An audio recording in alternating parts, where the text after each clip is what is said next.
I wasn't lost when I found the cemetery. That's the lie it tells you. It only appears when you hesitate, when you don't choose. I saw my own grave before my life was finished. And now it knows my name. If you see the gate, don't walk through. Decide. I was not lost in the romantic sense.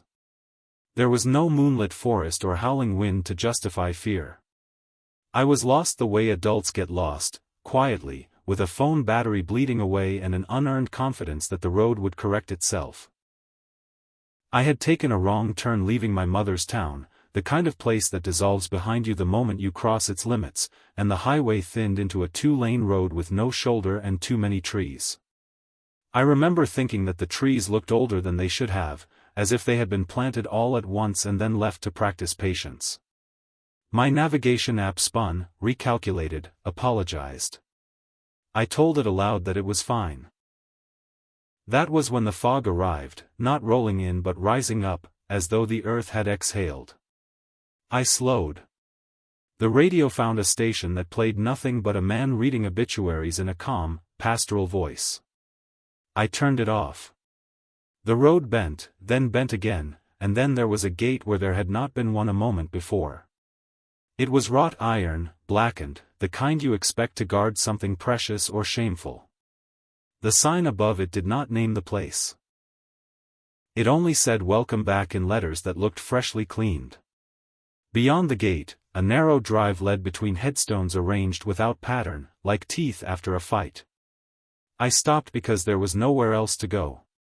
The road ended at the gate, not blocked but concluded, as if the rest of it had decided to be elsewhere. When I stepped out of the car, the fog swallowed the sound of the door closing. I called out, a reflex, and my voice came back altered, not echoed but answered, a half-beat late, a half-tone lower. The gate was unlocked. Of course it was. Inside, the air smelled like wet stone. And turned pages. The headstones were old and new and not old at all. Some were blank, their surfaces smooth as water. Others bore names that made my mouth feel crowded when I tried to read them. Dates were inconsistent. A birth year would be followed by a dash and then nothing, or a death year would be listed without a beginning, like a promise already kept. I told myself I would walk through and come out the other side. Cemeteries have edges. They are contained by definition. This one, however, did not respect that courtesy. Every path curved back into itself. Every angle suggested an exit that softened into more stones. I noticed then that the fog did not cross the headstones. It pooled between them, careful, as though unwilling to disturb the names. I noticed that my footprints did not appear in the gravel. I noticed a man standing by a fresh mound of earth, his hat in his hands, his back to me. "Excuse me," I said, because politeness is a habit that survives fear. He turned, and his face was my father's face at the age he had been when he taught me how to drive. The recognition hit like a misstep on stairs that are not there. He smiled the way my father used to smile when he was about to explain something complicated with a story that would take too long. "You made it," he said, and his voice was almost right. I told him he was mistaken. I told him my father was buried 2 states away. I told him I was lost. "That's why it shows up," he said gently, gesturing with his hat to the stones, the paths, the fog that listened. "It's a courtesy. It gives you somewhere to be when you don't know where you are."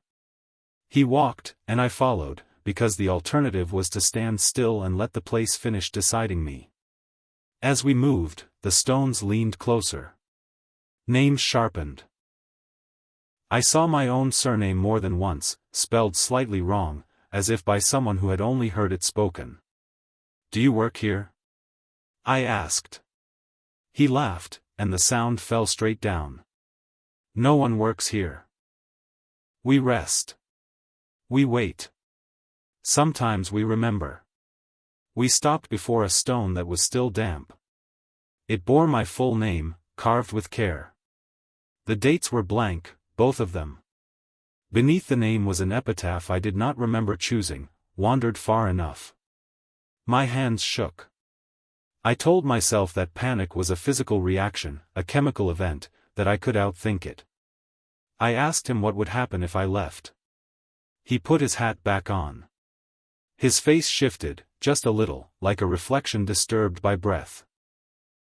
"If you find your way," he said, "you will forget this place until you need it again. If you don't," he did not finish. He did not need to. The fog thickened, and for a moment I thought I saw movement beneath it, the slow rearranging of something that had been waiting. I ran then, because courage had not arrived but instinct had. The paths resisted me, lengthening, narrowing, until I burst through a gate that scraped my shoulder like a warning. I was back on the road, my car idling, the radio dead. The fog lifted as if embarrassed. I drove without stopping until I recognized something real. I am writing this now because yesterday, on a street I know well, I saw a wrought iron gate reflected in a storefront window where no gate stands. The glass remembered before I did. If I am lost again, even for a moment, I am afraid it will be waiting, and next time it will know my name without needing to read it. I did forget it, at first. That is the mercy the place grants you if you escape with your breath still organized. Memory thinned like fog under sun. The edges blurred. I could tell the story at parties in a half-joking way, a wrong turn, a creepy cemetery, stress playing tricks. People nodded. Someone said grief does strange things to the brain.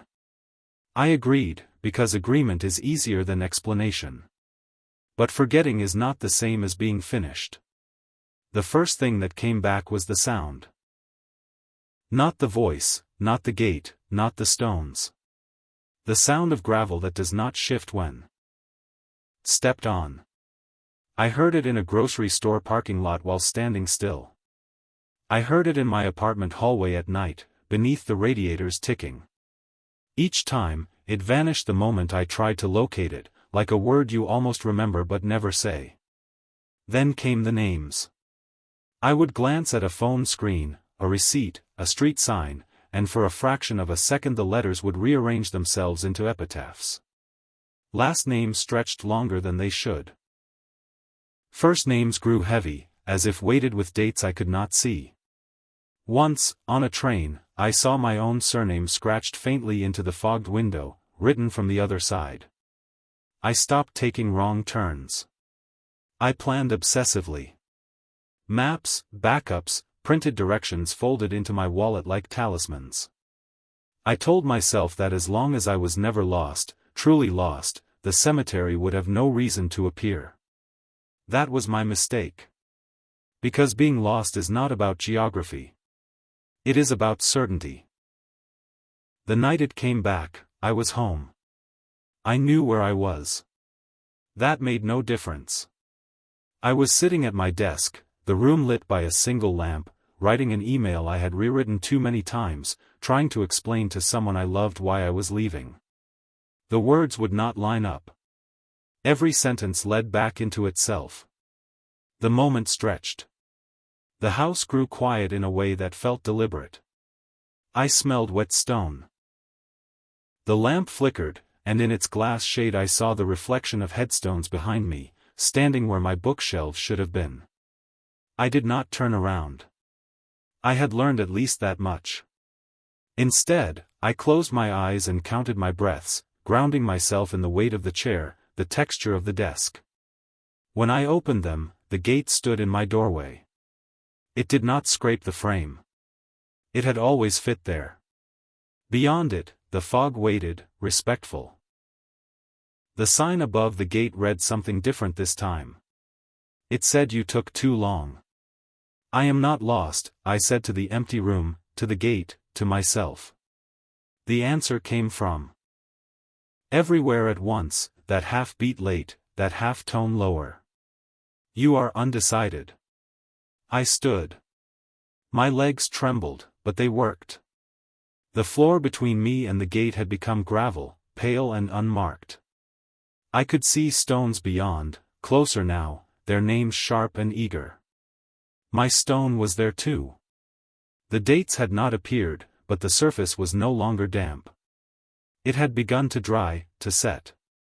I thought of the man with my father's face, of the kindness in his almost smile. I understood then that the cemetery does not punish. It prepares. It holds places open. It is patient because it does not need to hurry. Not yet, I said, and meant it with everything I had left. I did not run. I did not plead. I did the one thing the place did not expect. I chose, quickly and imperfectly. I reached past the gate, past the fog, and turned off the lamp. Darkness collapsed the reflection. The stones recoiled. The sound of gravel died in my ears. When I turned the lamp back on, the doorway was just a doorway. The hallway was just a hallway. My heart hurt, but it was still doing its job. The gate has not returned since. I do not believe it is gone. I am writing this now, finishing what I started, because stories are also choices. Because memory is a kind of map. Because if you ever feel that moment of quiet stretched too far, if the air begins to smell like rain that never falls, understand this.